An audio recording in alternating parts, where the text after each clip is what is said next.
Hello, welcome to SPMM Revision on Demand. In this podcast, I will discuss box-whisker plot.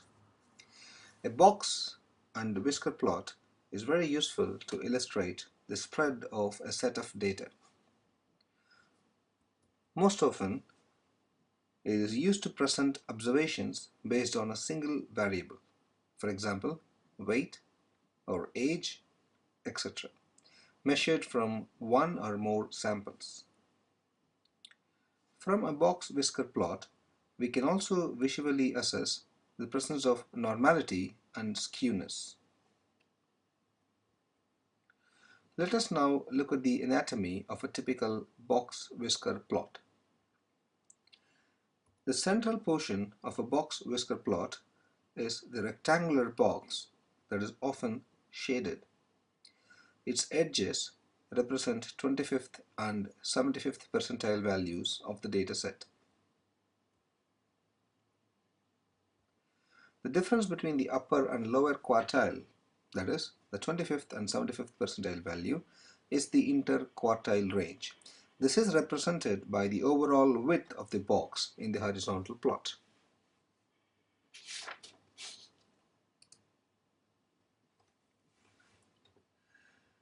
Median 50th percentile value is depicted by a continuous line across the box.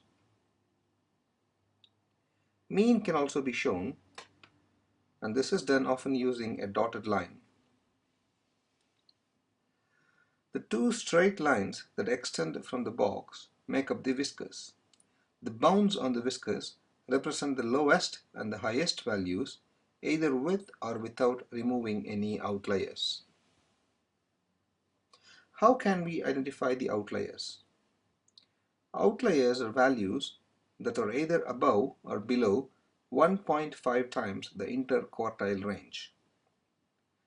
They are usually displayed using dots placed outside the bounds of the whiskers. Extreme outliers are values that are either above or below 3 times the interquartile range. They are usually displayed using asterisks placed outside the bounds of the whiskers. Sometimes, instead of the 1.5 times interquartile range as the defining point, 95% confidence limits can be used to define the outliers.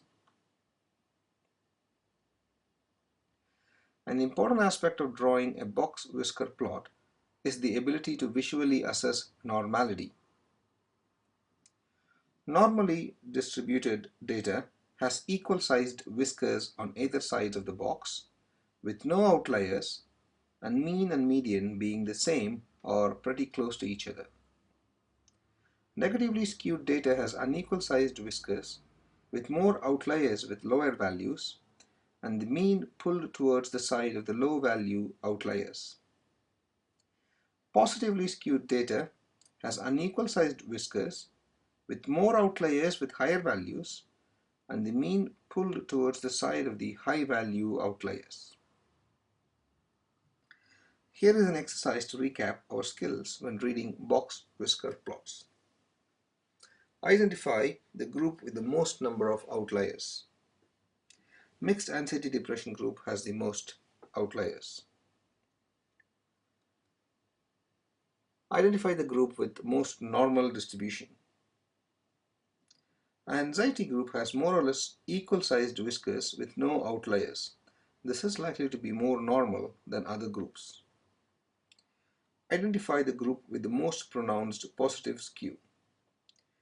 Mixed anxiety depression group again has a number of outliers with higher values, and the whiskers unequal and longer on the side with higher values. This is likely to be the group with the most pronounced positive skew. Now, it's time to ask yourself a few questions. Look at this plot and calculate the following.